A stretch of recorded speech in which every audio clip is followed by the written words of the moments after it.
Hello friends, आज की कहानी शुरू करूं उससे पहले आप लोगों से एक छोटा सा निवेदन है कि अगर आप चैनल पे नए आए हैं तो चैनल को सब्सक्राइब जरूर करिएगा। वो सुबह की अनुपम बेला थी। सूरज अपनी लालिमा बिखेरते हुए नए दिन का आगाज कर रहा था और सभी अभी तक चादर ओढ़े सोए हुए थे। शिवांश और उसके सभी दोस्त एक ही कमरे में एक ही साथ सोए थे। उन्होंने जैसे तय किया था बिल्कुल वैसे ही सभी ने बारी बारी जाग कर पहरा दिया था। सबसे अंत में टीना की बारी थी। वो भी सोफे पे बैठी ऊँघ रही थी और बाद में उसकी भी आंख लग गई। वह न जाने कब तक यूं ही सोती रही, लेकिन अचानक उसका फ़ोन का अलार्म बजा और वह जाग गई। हड़बड़ाकर उसने झट से अलार्म बंद किया और समय देखकर एक खुशी से झूमती हुई बाथरूम की तरफ जाने लगी। आज रात उसे सपना आया था कि वो एक आलीशान नई गाड़ी लेकर अपने घर जाती है और उसके पापा पूछते हैं कि ये नई गाड़ी कहाँ से आई है। वो खुशी से बताने वाली ही थी कि न जाने कैसे वो नई गाड़ी अपने आप चलने लगी और उसने उसके माँ बाप को कुचल डाला। टीना अभी भी अपने उसी भयानक बुरे ख्वाब के बारे में सोच रही थी। उसके बाद उसने मन ही मन कहा, सपना ही तो था ना, छोड़ो। कुछ ही देर में वो तैयार हो गई और खुशी से चहकती हुई बाकी सबको भी उठाने लगी। शिवांश ने घड़ी में समय देखा और उस पर गुस्से से चिल्लाते हुए कहा, तेरा दिमाग ठीक है? इतनी सुबह सुबह कहाँ जाना है? टीना खुशी से नाचती हुई बोली, गाड़ी खरीदने नहीं जाना है? यशवर्धन उसकी बात सुनकर मुंह बनाते हुए बोला, इतनी सुबह तेरे बाप ने शोरूम खोला होगा। अनुराग जम्हाई लेते हुए बोला, यार ये लड़की नई गाड़ी मिलने की खुशी में पागल हो गई है। कल रात पक्का ये सपने में भी गाड़ी चला रही थी। सौम्या उसकी बात सुनकर खिलखिलाकर हंस पड़ी। टीना कुछ शांति से बोली, मैं तो बस इसलिए कह रही थी कि जल्दी से यहाँ से निकलते हैं, घर भी तो पहुँचना है।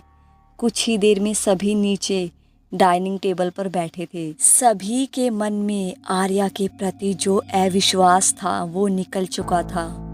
ऊपर से भूख के मारे जान जा रही थी। नाश्ता अभी भी नहीं लगा था तो वो सभी टेबल पर रखे फल ही आर्या से बिना पूछे खाने लगे। कुछ ही देर में आर्या बस नाइटी ड्रेस में वहां आ गई और उन सबको तैयार देखकर उबासी लेते हुए पूछने लगी, आप लोग इतनी जल्दी जा रहे हो? टीना उसके इस सवाल पर कुछ चिल्लाते हुए बोली, तुम अभी तक तैयार क्यों नहीं हुई हो? हमें जल्दी शोरूम जाना है ना गाड़ी लेने। आर्या ने उसे एक तिरछी नज़र से घूरा तो वो भी डरकर एकदम शांत हो गई। उसने शिवांश को देखते हुए हल्के मूड से कहा, यार छोड़ो ना, गाड़ी ही तो थी। मेरी भी तो गाड़ी गई। आर्या के मुंह से ये सुनकर टीना आग बबूला होकर उसके सामने आती हुई बोली, ओह मैडम, आपके लिए होगी वो सिर्फ गाड़ी ही, हमारे लिए पूरे 2 साल की कमाई के बराबर का महंगा सामान था। आप हमारे साथ ऐसा नहीं कर सकते, हम बर्बाद हो जाएंगे। मेरा बाप मुझे घर से निकाल देगा। आर्या अचानक जोर जोर से अपना पेट पकड़कर हंसते हुए बोली, यार रिलैक्स, मैं तो बस मजाक कर रही थी। मैंने कल रात ही हमारे शोरूम के मैनेजर को फ़ोन कर दिया था, वो कुछ ही देर में नई गाड़ी लेकर आ जाएगा। बिल मैंने तुम्हारे नाम से बनवा दिया है, बाकी आरसी किसके नाम से बनवाना है तुम उन्हें ही बता देना। टीना उसके मुंह से ये सुनकर खुशी से नाचते हुए थैंक यू बोलते हुए अपनी कुर्सी पर वापस बैठ गई। आर्या ने देखा कि नाश्ता अभी भी टेबल पर नहीं लगा है तो कुछ गुस्से में चिल्लाने लगी, आज नाश्ता नहीं मिलेगा क्या? अंदर से कोई जवाब नहीं आया। आर्या गुस्से से चीखी, यदि अभी नाश्ता नहीं मिला तो मैं तुम्हें खा जाऊंगी। यह कहते हुए आर्या वाकई में बेहद खतरनाक लग रही थी। कुछ ही पल में कुछ लोग दौड़कर उसके पास आए और नाश्ता परोसते हुए माफ़ी मांगने लगे।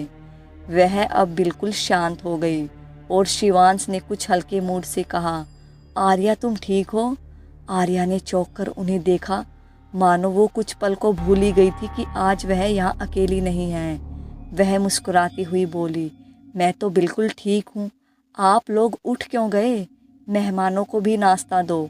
यह कहकर उसने सभी को बैठने का इशारा किया। कुछ ही देर में आंगन में एक नई चमचमाती गाड़ी आकर रुकी। टीना सीधे भागकर आई और उसे हर तरह से देखने लगी। उसे अपनी आंखों पर विश्वास नहीं हो रहा था कि ये गाड़ी उसकी है। उस आदमी ने बड़े अदब से आर्या को गुड मॉर्निंग कहा और गाड़ी के कागज और चाबी बढ़ा दी। आर्या ने सारी चीजें ले ली और टीना को देखने लगी। वह खुशी से पागल सी होने लगी थी। आर्या ने कुछ हंसते हुए कहा, टीना यार, बिहेव योरसेल्फ, अब जल्दी से ये गाड़ी की चाबी लो। टीना भागकर आर्या के पास गई और उसे कसकर गले से लगा लिया। उसके अचानक ऐसा करने से आर्या कुछ हक्की बक्की रह गई।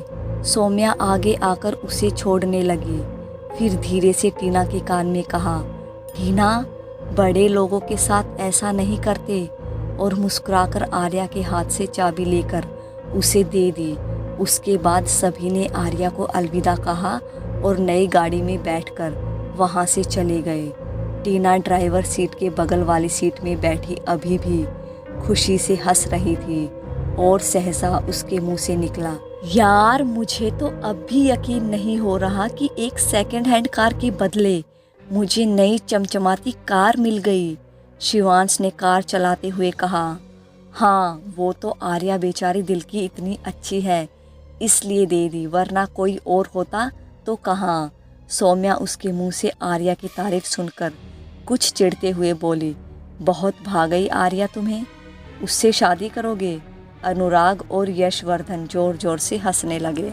उधर दूसरी तरफ वो आर्या की हवेली का कमरा था। आर्या के सामने एक निहायत गुंडे की शक्ल का आदमी खड़ा था और उसके हाथ में कुछ था। आर्या ने अपने पर्स से एक नोट का बंडल उसे दिया और उसने अपने हाथ में मौजूद वह उपकरण उसके हवाले कर दिया। वह एक GPRS था जिसकी मदद से उसने शिवांश की गाड़ी को ट्रैक किया था। हाँ, यह सब उसके प्लान का हिस्सा था। कुछ ही देर में एक बूढ़ी कुछ झूठे बर्तन लेकर आ गई जिसमें शिवांश ने खाना खाया था। आर्या ने वहीं पास के ड्रॉ से कुछ बाल भी निकाले जो कि शिवांश और सौम्या के थे। उन सभी वस्तुओं को देखकर वो ऐसे खुश होने लगी मानो उसे कोई कीमती चीज मिल गई हो। आर्या जल्दी से उन सभी सामानों को लेकर एक अन्य गुप्त कक्ष में आ गई। वहां उसके पास शिवांश का मोम से बना पुतला था। वह उसके पास जाकर बोली, आखिर हमारी मुराद पूरी हुई, हम जल्द एक होंगे। कहानी कैसी लगी है कमेंट करके ज़रूर बताइएगा और आप लोगों से हाथ जोड़कर निवेदन है कि प्लीज़ जो भी इस चैनल पे नया आया है चैनल को सब्सक्राइब, वीडियो को लाइक शेयर ज़रूर कर दीजिएगा।